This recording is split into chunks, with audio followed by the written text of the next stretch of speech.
मंगलवार को साल के आखिरी चंद्र ग्रहण के बाद बुधवार तड़के भूकंप के तेज झटकों से धरती हिल गई। नेपाल और भारत के उत्तरी इलाकों में भूकंप के झटके महसूस किए गए, जबकि आज यानी गुरुवार को एक बार फिर से तड़के भूकंप के झटकों ने लोगों को दहशत में डाल दिया है। नमस्कार, स्वागत है आप सभी का लोकमत हिंदी पर। मैं हूं आपके साथ मेघना सचदेवा। गुरुवार की सुबह यानी कि आज तड़के भूकंप के झटके महसूस किए गए हैं एक बार फिर से। जी हां, अंडमान निकोबार द्वीप समूह में 4.3 तीव्रता का भूकंप आया है। इसी के साथ इससे पहले बुधवार को 6.6 तीव्रता का भूकंप नेपाल और भारत के कई इलाकों में महसूस किया गया था। भूकंप के इन झटकों से एक बार फिर से लोग दहशत में हैं और सवाल ये उठता है कि चंद्र ग्रहण के बाद लगातार 2 दिन में बार बार भूकंप के झटके क्यों महसूस किए जा रहे हैं। जानकारी के मुताबिक पोर्ट ब्लेयर अंडमान और निकोबार द्वीप समूह में गुरुवार सुबह 4.3 तीव्रता का भूकंप आया। नेशनल सेंटर फॉर सिस्मोलॉजी के मुताबिक भूकंप 253 किलोमीटर एसएसआई में 10 नवंबर को सुबह लगभग 2:29 पर आया। भूकंप की गहराई जमीन से 10 किलोमीटर नीचे थी। इससे पहले बुधवार को आए भूकंप ने नेपाल में तबाही मचाई थी। वहीं जानकारी के मुताबिक अरुणाचल प्रदेश में भी गुरुवार सुबह भूकंप के तेज झटके महसूस किए गए।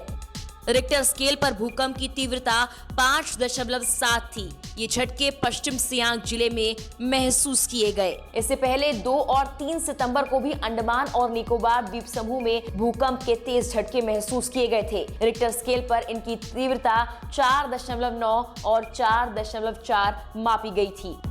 एक दिन पहले 9 नवंबर की सुबह 1:58 के करीब दिल्ली एनसीआर समेत पूरे उत्तर भारत में 10 सेकंड तक भूकंप के तेज झटके महसूस किए गए थे। नेपाल में भूकंप के चलते अलग अलग हादसों में 6 से ज्यादा लोगों की जान चली गई है। साल के आखिरी चंद्र ग्रहण को लेकर कई तरह की खबरें सामने आ रही थी और आखिरी चंद्र ग्रहण के बाद ये भूकंप के झटके 2 दिन में महसूस किए गए हैं, जिससे अब भूकंप के झटके और चंद्र ग्रहण में कनेक्शन की बात भी सामने आ रही है। जहां विज्ञान कुछ और कहता है, वहीं धार्मिक मान्यताएं भूकंप और चंद्र ग्रहण के इस कनेक्शन को लेकर क्या कहती हैं, वो भी आपको बताते हैं।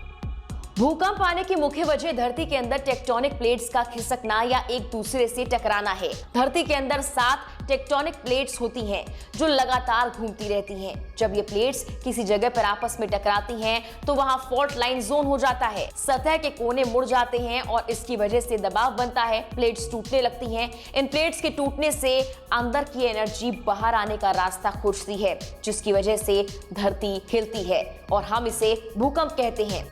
जब सूर्य और चंद्रमा के बीच धरती आ जाती है और चंद्र ग्रहण लगता है। जब सूर्य और पृथ्वी के बीच चंद्रमा आ जाता है तो सूर्य ग्रहण होता है। जब कोई ग्रहण पड़ता है या आने वाला होता है तो उसके 40 दिन पहले या फिर 40 दिन बाद यानी 80 दिन के बीच में भूकंप कभी भी आ सकता है। कई बार ये अवधि ज्यादा या कम हो जाती है, लेकिन 15 दिन ज्यादा या 15 दिन कम, इससे ज्यादा नहीं होता। विज्ञान तो कहता है कि भूकंप टेक्टोनिक प्लेट्स से आपस में टकराने के चलते आता है और फिर उससे सुनामी का जन्म भी हो जाता है। लेकिन ज्योतिष के मुताबिक टेक्टोनिक प्लेट्स ग्रहों के असर से खिसकती हैं और वो टकराती हैं। भूकंप कितनी ज्यादा तेजी के साथ आएगा, इसकी तीव्रता क्या होगी, ये प्लेट और ग्रहों के प्रभाव पर निर्भर करेगा।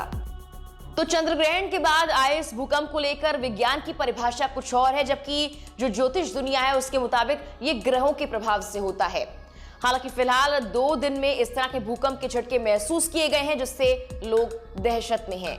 फिलहाल के लिए इस वीडियो में इतना ही। तमाम देश दुनिया की खबरों के लिए आप लोकमत हिंदी को सब्सक्राइब जरूर कीजिए। नमस्कार।